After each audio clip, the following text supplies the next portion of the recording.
은 사도행전 11장 1절로 18절 말씀을 중심으로 해서 영혼 구원은 이렇게 이루어집니다 라고 하는 제목으로 함께 은혜를 나누기로 합니다.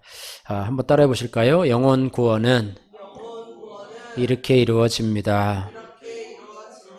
예, 하나님은요 우리 삶 가운데 열매 맺기를 원하세요. 예, 열매 없이 잎만 무성한 무화과 나무를 책망하신 것을 볼 때에 우리를 성도로 부르신 것은 우리로 하여금 열매를 맺게 하려 함이라. 예, 말씀하고 계시는데 요한복음 15장 8절에 너희가 열매를 많이 맺으면 내 아버지께서 영광을 받으실 것이요 그랬습니다. 예, 열매는 여러 가지가 있지만 성령의 열매도 있고 또 사랑의 열매, 또 순종의 열매, 찬양의 열매, 섬김의 열매 여러 가지가 있지만 그 가운데서도 하나님이 특별히 기뻐하시는 열매가 바로 한 영혼이 주님께로 돌아오는 구원의 열매 혹은 전도의 열매라고 볼 수가 있습니다.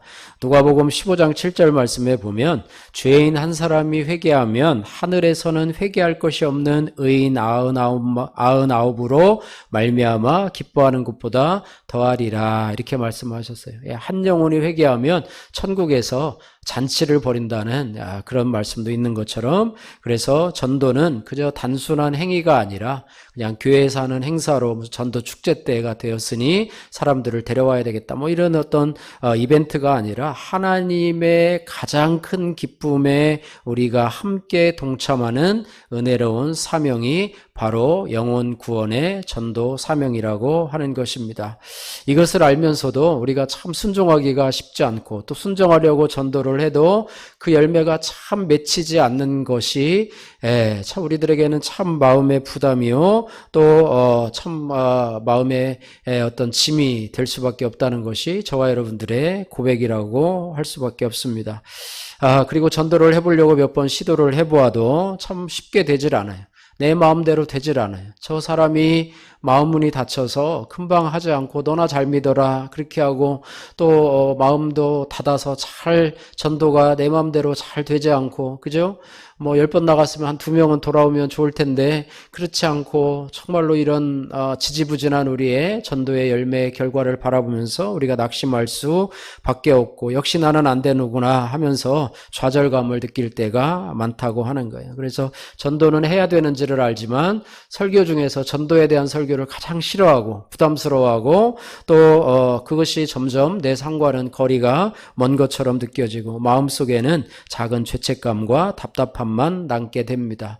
우리 큐티인 우리가 묵상을 하면서 큐티의 꽃은 적용이고 또 적용의 핵심은 영혼 구원이다라는 말을 많이 듣게 되는데요. 그래서 우리가 영혼 구원에 대한 생각들을 많이 하게 되는데 오늘 말씀을 통해서 우리가 하나님의 영혼 구원은 어떻게 이루어지는가에 대해서 살펴보기를 원하고 특별히 오늘 이 말씀은요. 우리가 전도에 대한 설교를 들으면 이제 전도해야지.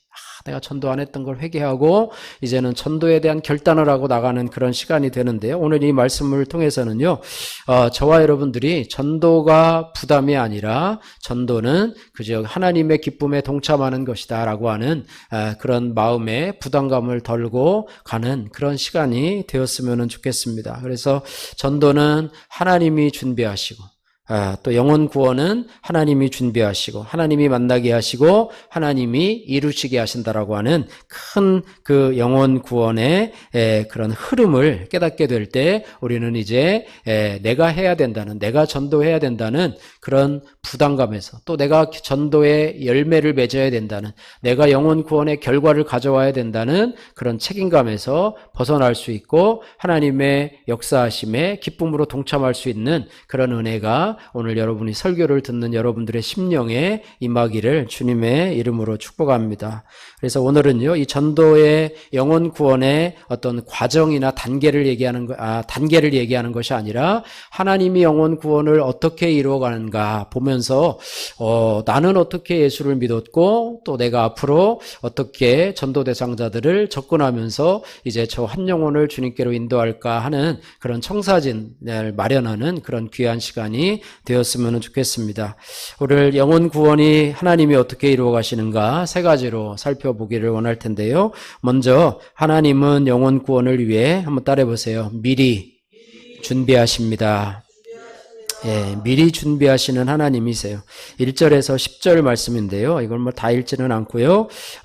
오늘 이 본문 말씀을 보면은요, 예루살렘 교회가 베드로를 이 책망하는 장면이 나오게 됩니다. 그래서 1절 말씀 보니까 유대에 있는 사도들과 형제들이 이방인들도 하나님의 말씀을 받았다 함을 들었더니 라고 말하면서 베드로가 예루살렘에 올라갔을 때 할례자들이 비난하여 이르되 3절 말씀 보십시오. 3절 한번 같이 읽겠습니다.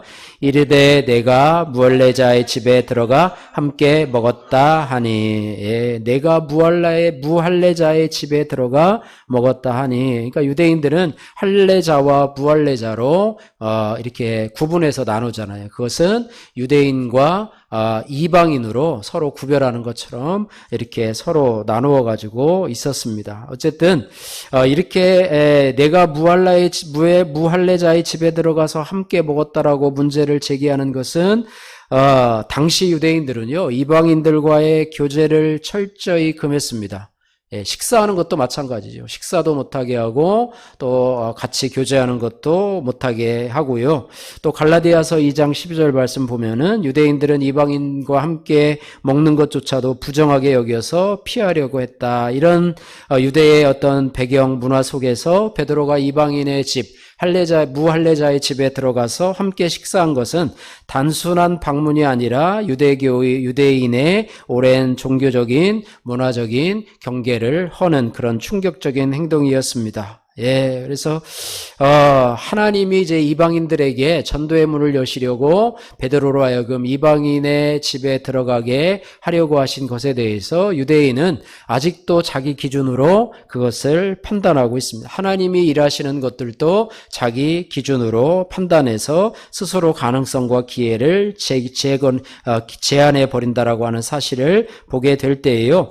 이 부분에 대해서 이제는 베드로가 변명하는 어떤 설득하는 그런 과정이 이제 나타나게 되는데요. 4절에 보면 베드로가 그들에게 이 일을 차례로 설명하여 이르되라고 하면서 자신이 이 욥바시에서 기도할 때에 황홀한 중에 환상을 보는 내용을 설명하고 있습니다. 5절 말씀에 보니까 환상 중에 기도할 때에 황홀한 중에 환상을 보니 뭐가 내려와요?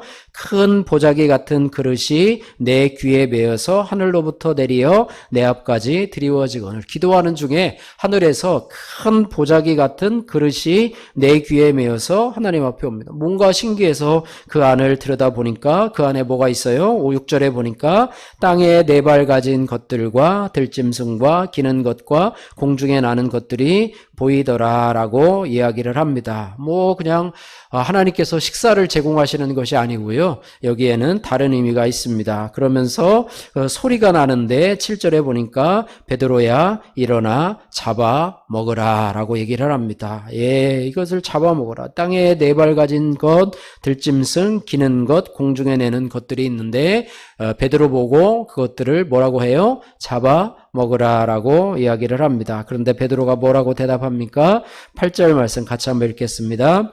내가 이르되 주님 그럴 수 없나이다. 속되거나 깨끗하지 아니한 것은 결코 내 입에 들어간 일이 없나이다 하니. 예, 그럴 수 없습니다 라고 하면서 그 보자기에 있는 그런 그 그릇에 담긴 것들이 뭐냐면 율법상으로 깨끗하지 못한 것, 율법상으로 먹어서는 안 되는 그런 것들을 말하고 있습니다. 그래서 베드로도 유대인의 전통 가운데 있기 때문에 주님 그럴 수 없나이다. 속되거나 깨끗하지 아니한 것은 결코 내 입에 들어간 일이 없나이다. 그러니까 나는 그것을 먹지 못하겠습니다라고 거절을 하게 되지요. 그런데 하늘로부터 9절에 또 다른 두 번째 소리가 나게 되는데 뭐라고 그럽니까? 하나님이 깨끗하게 하신 것을 내가 속되다고 하지 말라라고 말씀이 응하게 됩니다. 그리고 10절에 이런 일이 몇 번이나 더 있었어요? 3번이나 있은 후에 모든 것이 하늘로 끌려 올라가니라 이렇게 말합니다. 이것이 바로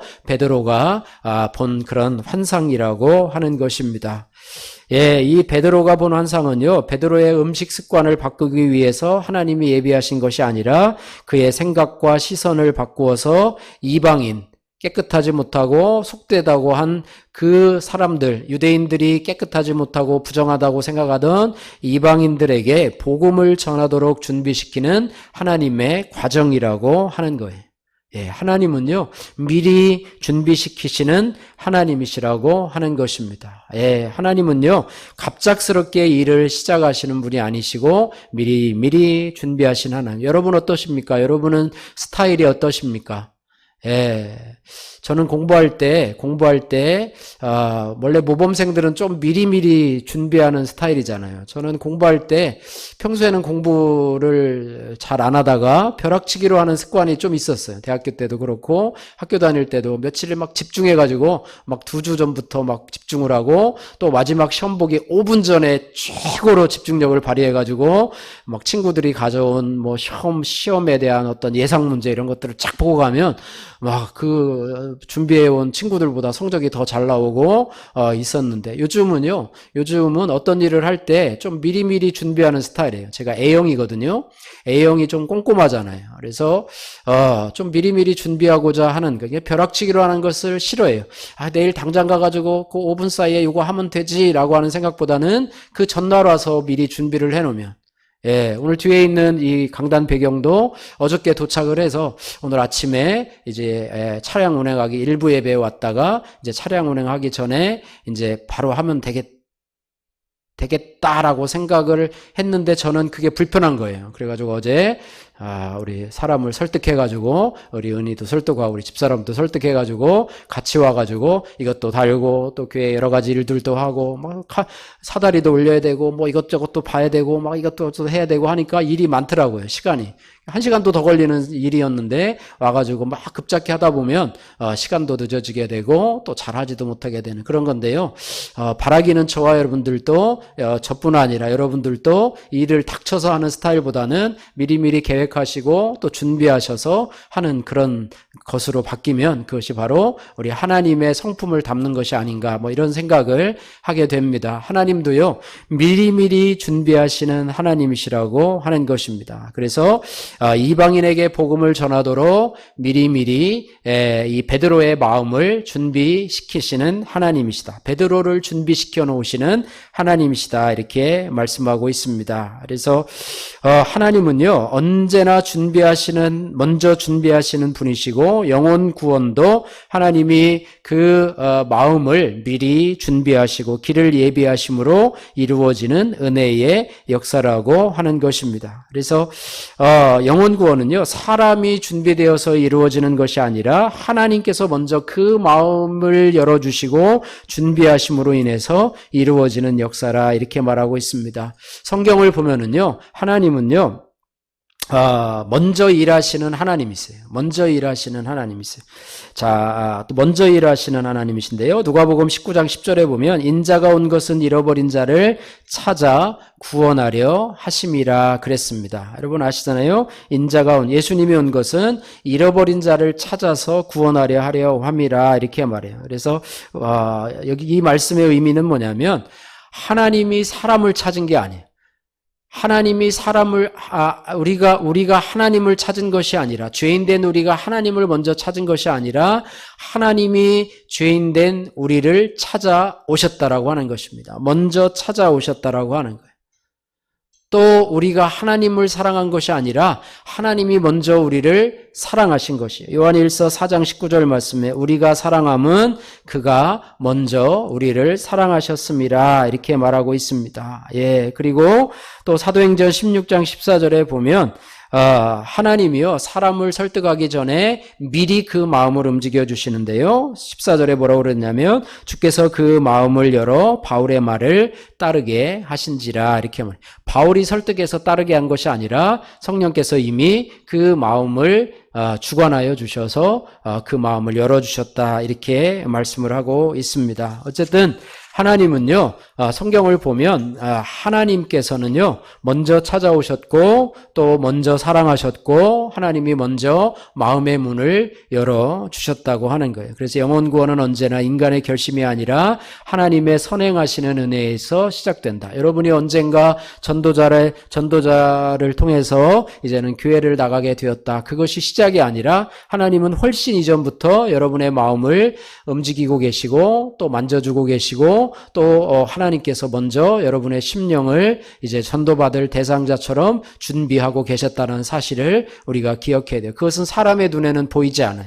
저 사람은 여전히 불신자이고 저 사람은 여전히 기독교에 대해서 좀 반대 의견을 가지고 있는 사람일지라고 생각하는데 하나님은 이미 사람은 보이지 않지만 하나님은 그 속에서 역사하고 계신다. 할렐루야. 여러분이 그래서요, 여러분의 기도하는 것을 여러분 너무 쉽게 생각하지 마시고요. 기도하는 것이 얼마나 중요한 것임을, 영혼 구원을 위해서 기도하는 것이 얼마나 중요한 것임을 여러분 깨닫고 여러분의 전도 대상자들을 위해서 기도하는 일을 중단하지 마시기를 주님의 이름으로 축복합니다.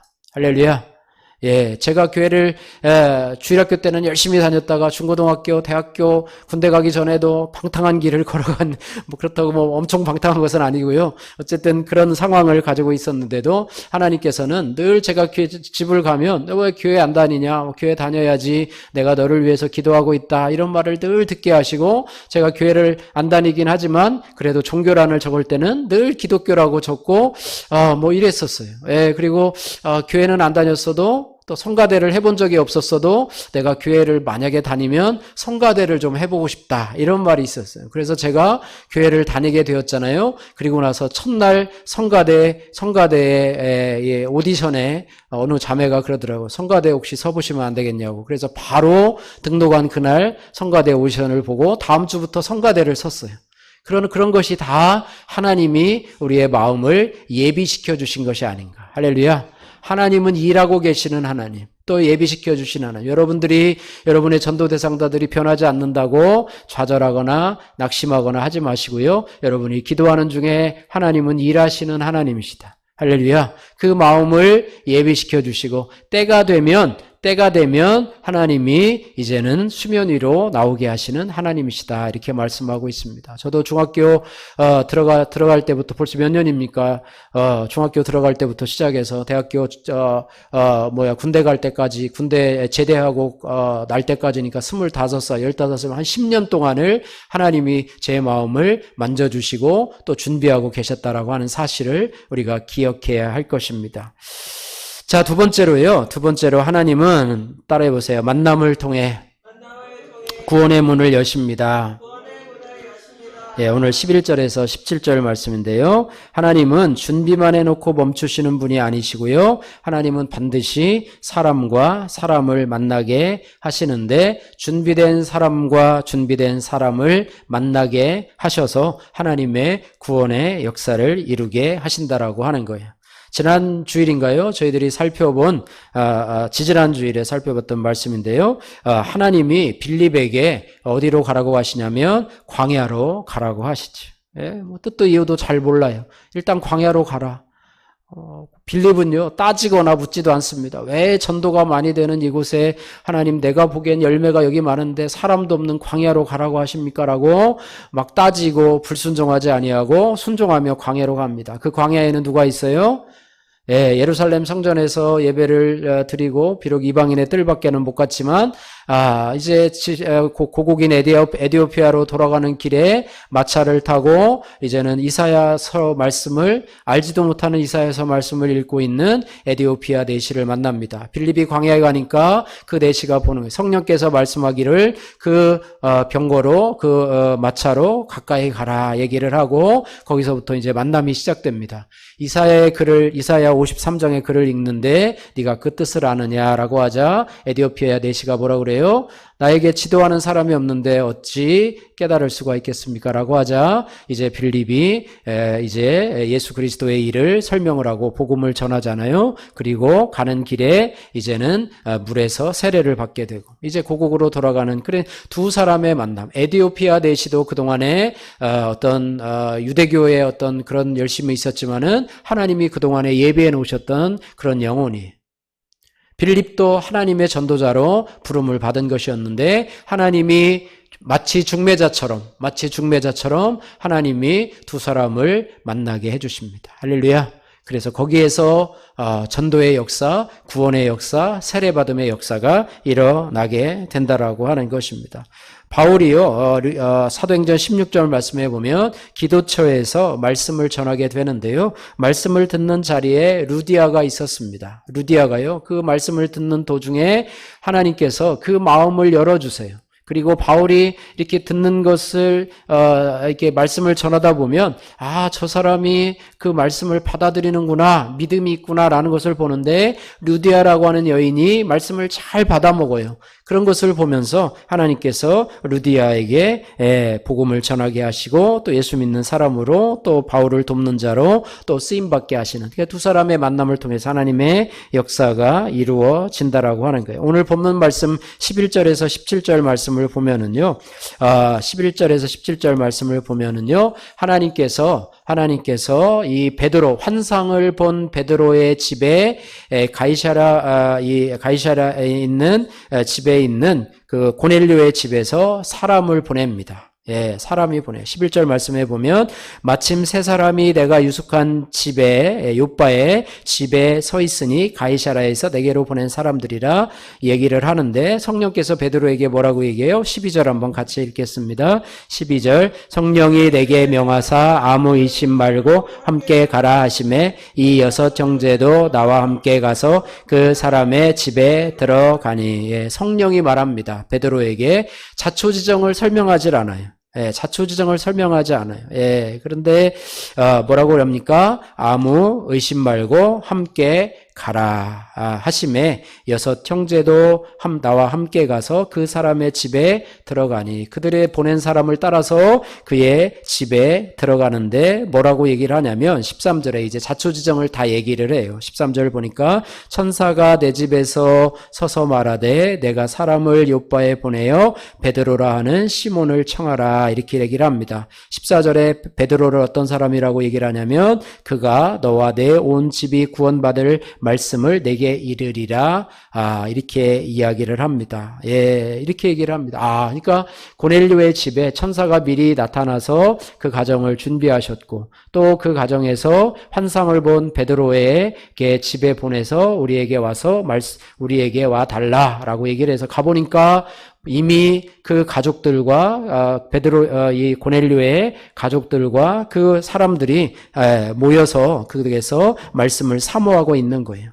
그렇게 하면서 그들의 만남이 이루어질 때에 15절 한번 같이 한번 읽겠습니다. 15절 내가 말을 시작할 때에 성령이 그들에게 임하시기를 처음 우리에게 하신 것과 같이 하는지라. 베드로가 말씀을 서론, 본론, 결론 다 전하고 나서 성령이 임하는 것이 아니라 내가 말을 어떻게 할 때에 시작할 때에 성령이 그들에게 임하시기를 처음 우리에게 그죠? 오순절 성령 강림 때 임했던 성령이 임하는 것과 동일하게 이제는 이 고넬료 집은요 이방인이에요.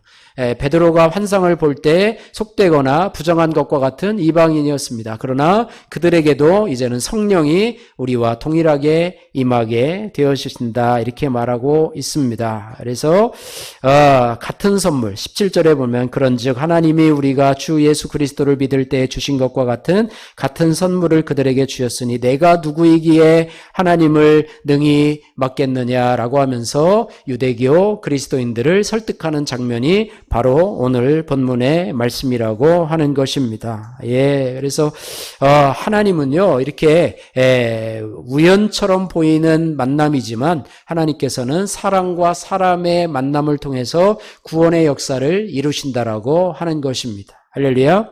어떤 성도님이 어떤 믿음 생활을 잘하는 성도님이 교통사고가 나가지고 병원에 입원하게 됐대요. 그 성도님은 뭐 예배도 잘 드리고 또 교회 봉사도 잘하고 헌금 생활도 잘하는 분이었는데 갑작스러운 교통사고를 당해가지고 하나님 앞에 웬 고난입니까? 내가 왜 이런 고난을 겪어야 됩니까? 라고 처음에는 이해되지도 않아가지고 또 마음이 상하고 뭐 그럼에도 불구하고 기도하면서 치료를 기다리던 중에 같은 병실에 있던 옆에 있는 환자들, 뭐 여러분도 그렇잖아요. 같은 병실에 가면 다 동병상련이잖아요. 다 아파서 와 있고 또 특이한 건 뭐예요? 같은 환자복을 입고 있기 때문에 그저 계급장을 다 떼고 같은 환자들끼리 앉아있기 때문에 서로의 마음을 잘 알아요. 어떻게 입원하게 되셨어요? 어떻게 다쳐서 오게 됐어요? 라고 하면서 서로 이야기를 하고 저는 이렇게 하다가 사고가 나가지고 이렇게 왔는데 옆에 우리 어르신은 어떻게 오게 되었어요? 이렇게 하면서 서로의 속사정도 알게 되고 또 서로의 상황도 알게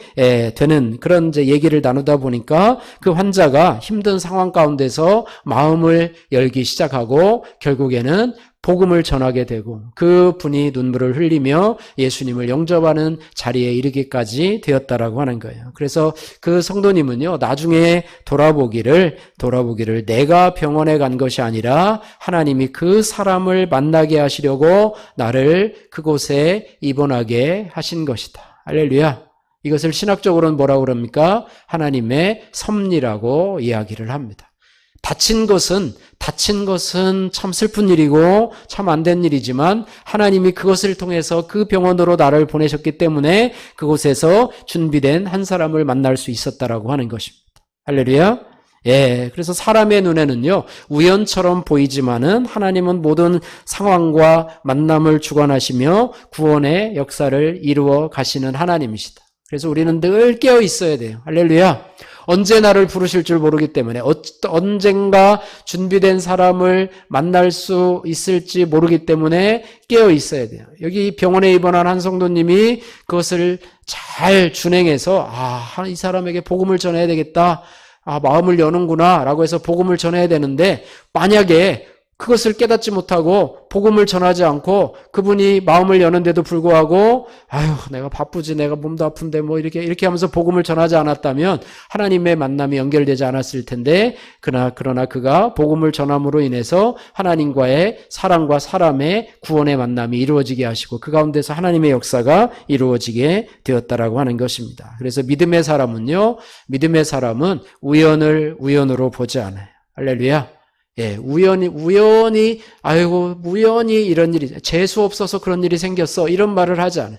우리는요, 우연도 필연으로 봅니다. 하나님의 섭리로 보기 때문에 모든 사건을 하나님이 열어주신 기회라고 생각을 하고 할 때에 우리도 영혼 구원에 하나님의 쓰임받는 자로 살아갈 수 있다라고 하는 거예요. 저와 여러분들이 구원받을 그런 상황 속에서, 이제는 구원을 전하는 사람으로 쓰임받지만요, 여러분이, 준비된 사람으로 있을 때 어떤 한 사람을 보내주셔서 여러분이 구원에 이르게 된 거잖아요. 저도 준비된 그런 교회로 인도하게 됐어요. 우리 형님 목회하는 교회에 하나님 준비되었잖아요.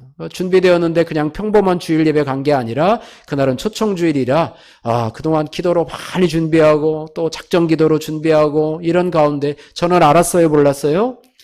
그런 걸 전혀 몰랐어요. 그냥 이제 오늘 예배 드리고 형님이 계시니까 믿음도 없는 저였었잖아요. 이제 믿음의 종말을 찍는 마지막 단계였던 것 같아요. 10년 동안의 믿음의 방황을 끊는 종결점이 그였는데 저는 그날이 초청주일인지도 몰랐고 제가 예배를 왜 갔냐? 그날 큰형님이 목회하시는데 교회 안 가면 체면이 좀 깎이니까.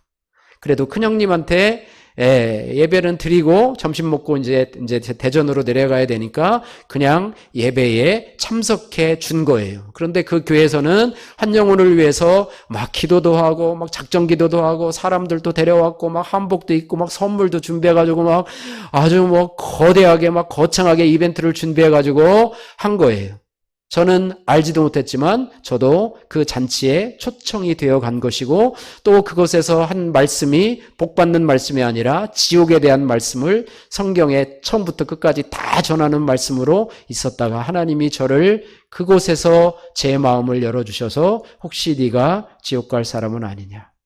그리고 그 말을 듣고 나서 맞아요. 나 지옥 갈 사람 맞습니다. 지금처럼 이렇게 하다가는 나 지옥 갈 거예요. 그리고 어떤 마음을 주셨냐면 이제 대전에 내려가서 다음 주부터 교회 다녀야 되겠다. 그리고 지금까지 할렐루야. 하나님이 그런 만남을 주선해 주셨다는 것입니다. 예, 저를 위해서 끝까지 쫓아다니고 뭐 이런 것이 아니라 하나님이 저에게 만남. 여러분도 아마 마찬가지일 거예요. 여러분들이 생각도 없었는데 하나님이 어떤 사람을 보내주셔서 그래서 그 사람과의 만남을 통해서 여러분들이 교회로 인도되었던 것처럼 이제는 내가 이제 그런 사람이 아니라 이제는 준비된 사람을 만나게 하실 때 내가 그 사람에게 복음을 전하고 아니면 교회 가자 손 끌고 나올 수 있는 뭐 그 정도도 괜찮아요. 마음을 이미 열어주셨기 때문에 그래서 그런 사람으로 된다고 하면 우리는 하나님의 일에 하나님의 은혜의 사역에 동참하는 자로 쓰임받게 될 거라고 하는 사실을 우리가 기억해야 할 것입니다. 그러면서 18절 말씀에 오늘 결론의 말씀인데요. 같이 한번 읽겠습니다. 그들이 이 말을 듣고 잠잠하여 하나님께 영광을 돌려 이르되 그러면 하나님께서 이방인에게도 생명 없는 회개를 주셨도다 하니라. 아멘. 바울이 이제 책망을 받잖아요. 어떻게 네가 비할례자의 집에 들어가서 교제를 할 수 있느냐라고 했는데 이제 그 이야기를 환상에 대한 열매를 하고 이야기를 하고 고넬료의 집에 들어가서 말씀 전하고 이방인들에게도 성령이 임한 사실을 다 전하고 나니까 이제 처음에 비난하던 그들이 18절에 어떻게 해요? 그들이 이 말을 듣고 어떻게 해요? 잠잠하여. 이 잠잠하다라고 하는 말은요. 단순히 말을 멈췄다는 것이 아니라 자기 생각과 기준, 이전까지 생각했던 자기의 의견이나 생각을 내려놓았다는 그런 의미입니다. 그리고 그들은 어떻게 고백을 하냐면 이렇게 고백을 하죠. 그러면 하나님께 영광을 돌려 이르되 그러면 하나님께서 따라해보세요. 하나님께서 이방인에게도 생명 얻는 회개를 주셨도다. 할렐루야. 이방인을 그렇게 부정하고 속되다고 판단했던 그들, 같이 말도 안 섞고 대화도 안 하고 같이 식사도 안 하고 또 그렇게 교제하는 베드로를 그렇게 책망하던 그들이 이제는 잠잠해서 하나님 앞에 영광을 돌리며 하나님께서 이방인에게도 생명 얻는 회개를 주셨도다라고 고백할 수 있는 것이 바로 전도의 영혼 구원의 마지막 단계라고 하는 것입니다. 하나님이 하셨어요. 이거는 베드로를 칭찬하는 게 아니라요. 하나님을 칭찬하는 거예요. 베드로에게 영광을 돌려가 아니라 하나님께 영광을 돌려. 할렐루야. 하나님께서 주어가 누굽니까? 하나님께서 이방인에게도 뭐를 주셨어요? 생명 얻는 회개를 주셨다. 이렇게 인정하는 것입니다. 그래서 전도는 여러분 전도자 간증할 때요. 내가 말이야 물론 뭐 그렇게까지는 노골적으로 하지 않지만 나는 몇 명을 전도했다. 내가 1년에 내가 몇 명, 100명을 전도했다. 내가 말이야, 내가 이렇게 하다 보면, 하나님보다는 누가 드러나냐면, 자기가 드러날 때 있어요. 우리는 물을 주는 자이고, 하나님은 자라게 하시는 분이에요. 고린도전서 3장 6절 말씀에, 나는 심었고 아볼로는 물을 주었으되, 오직 하나님께서 자라나게 하셨나니. 할렐루야. 예, 우리는 그 역할은 해야 돼요. 하나님이 하시는 거니까 영혼 구원은 하나님이 하시는 거니까 나는 아무것도 안 해도 돼가 아니라 우리의 영혼 구원에 대해서 하나님 앞에 동참하는 것은 전도 대상자들을 가지고 전도 대상자들에 대한 안타까운 마음을 가지고 기도할 수 있는 것, 긍휼의 마음, 주님의 마음을 가지고 기도할 수 있는 것, 그건 우리가 할 수 있어요, 없어요? 전도 대상자들을 가지고 기도할 수 있는 것은 내가 할 수 있어요, 없어요? 있잖아요. 기도할 수 있는 건 할 수 있잖아요. 불쌍함을 가지고 긍휼함을 가지고 저 영혼이 예수 안 믿으면 지옥 갈 텐데 라는 마음으로 기도할 수는 있잖아요. 여러분 전도 대상자들을 가지고 기도합니까? 아니면 여러분 전도 대상자가요 한 사람도 없다면 여러분 주위에서 예수 믿지 않는 사람이 누구인가를 파악을 하고 그 사람의 이름을 불러서 여러분이 1명 2명, 5명, 10명, 20명 더 나가서 100명까지라도 전도할 수 있다면 하나님께서 여러분에게 은혜를 베풀어 줄 줄로 믿습니다. 그러면 하나님이 그 마음에 미리 준비해 주시고 하나님이 그 마음에 역사해 주시는 그런 일이 있다면 내가 그 사람을 직접 전도하진 않아도 또 다른 사람을 만나게 하셔서 또 다른 전도의 열매를 거두는데 나는 지금 몰라요. 그 사람이 예수 믿었는지 나를 통해서 꼭 예수를 믿지 않아서 나는 잘 모르지만 내가 그 영혼을 위해서 기도했다면 또 다른 곳에서의 만남을 통해서 하나님이 전도하게 하셨다면 그러면 나중에 천국에 가서 그 사실을 알게 되겠죠. 할렐루야. 지금은 내가 당장 열매가 보이지 않지만 그 영혼들을 위해서 기도하고 또 기도하고 했다면 하나님께서 나중에 다른 사람을 통해서 열매를 맺을 수 있게 된다는 것입니다. 내가 전도해서 열매 맺은 사람도 다른 사람이 기도한 사람을 내가 딸 수가 있어요. 열매는요, 전도의 열매는 또 겉으로 눈에 보이는 전도의 열매는 내가 하지 않았지만 다른 사람이 그동안에 심고 물 주고 한 것을 내가 열매만 딱 거둘 수 있는데 우리는 어떻게 생각해요? 내가 전도했다. 내가 전도했습니까? 하나님이 전도하게 하신 것이죠. 하나님이 하신 것이죠. 그래서 전도하게 되면 우리는 오늘 본문 18절처럼 누구에게 영광을 돌려요? 하나님께 영광을 돌리며 하나님께서 이방인들에게도 아무개에게도 생명의 회개를 주셨다. 이렇게 고백을 할 수 있어야 된다라고 하는 것입니다. 그래서 나는 심고 하나님이 자라게 하시는 것이 바로 영혼 구원의 원리라고 하는 것입니다. 예, 그리고 부담이 아니라요, 우리는 역할을 감당하는 거예요. 내가 전체를 다 1부터 100까지 감당하면 우리는 그 짐이 너무 무거울 수밖에 없어요. 모세가 이스라엘의 백성들을 광야로 인도하시면서 너무나 짐이 무거워서 내가 이 사람을 어떻게 할 수가 없습니다 라고 하니까 하나님께서 내가 친히 가리라, 내가 너로 편케 하리라 라고 하면서 하나님께서 메추라기와 만나를 동원해서 그들을 먹이시고 정말로 이 사이에 고기가 끼게 하실 만큼 배부르게 먹게 하시는 하나님의 역사를 보게 되는데, 모세는 어떻게 생각했냐면 자기가 이 60만 대군을 다 이끌고 가는 것처럼 200만 명이나 되는 사람을 이끌어가는 것처럼 그렇게 부담을 느꼈어요. 그런데 우리 주님은 그렇게 생각하죠. 수고하고 무거운 짐진 자들아 다 내게로 오라, 내가 너희를 쉬게 하리라. 나는 마음이 온유하고 겸손하니 내 멍에를 메고 배우라. 내 멍에는 쉽고 내 짐은 가벼우니라. 마찬가지예요. 우리 인생의 짐도 마찬가지지만 전도의 짐도 마찬가지입니다. 우리 주님과 전도의 짐은요, 영혼 구원의 짐은 내가 혼자 다 지는 것이 아니라 주님과 함께 지는 거예요. 할렐루야.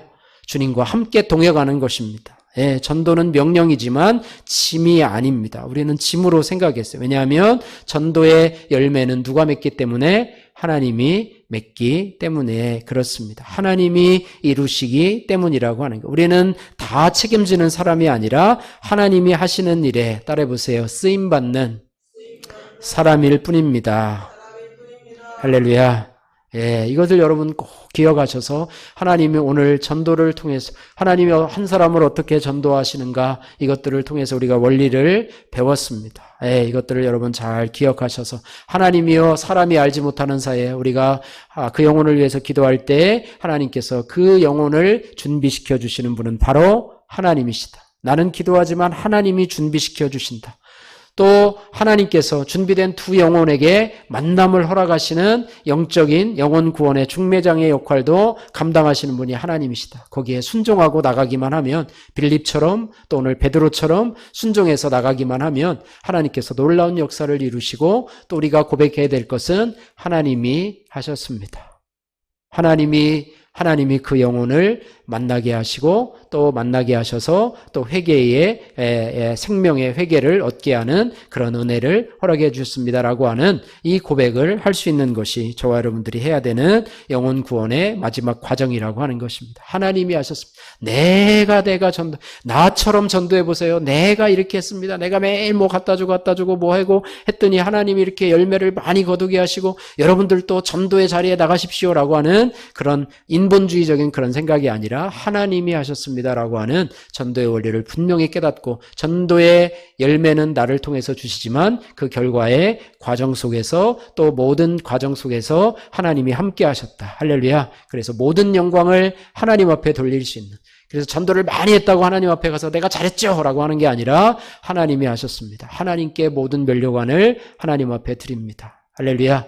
이런 고백의 역사가 우리 가운데 있게 될 줄로 믿습니다. 그래서 여러분 오늘 말씀을 통해서 여러분 전도의 짐이 무거워지는 것이 아니라 그 짐을 주님과 함께 짊어지고 나가고, 내가 전 과정을 책임지시는 것이 아니라 내가 기도할 때 하나님이 그 영혼을 준비시켜 주시고 또 만남을 통해서 그 영혼하고 또 다른 사람이 한 것도 또 나를 통해서 열매 맺을 수 있고, 내가 그 사람을 위해서 기도했지만 또 다른 사람과의 만남을 통해서 또 열매를 맺을 수 있고, 이것이 교차적으로 이루어지는 거기 때문에 여러분 큰 부담 갖지 마시고 여러분 오늘도 우리가 해야 될 일은 여러분 전도의 대상자를 위해서 전도를 한 사람도 하지 않았다면 여러분 전도의 대상자를 놓고 기도를 시작하십시오.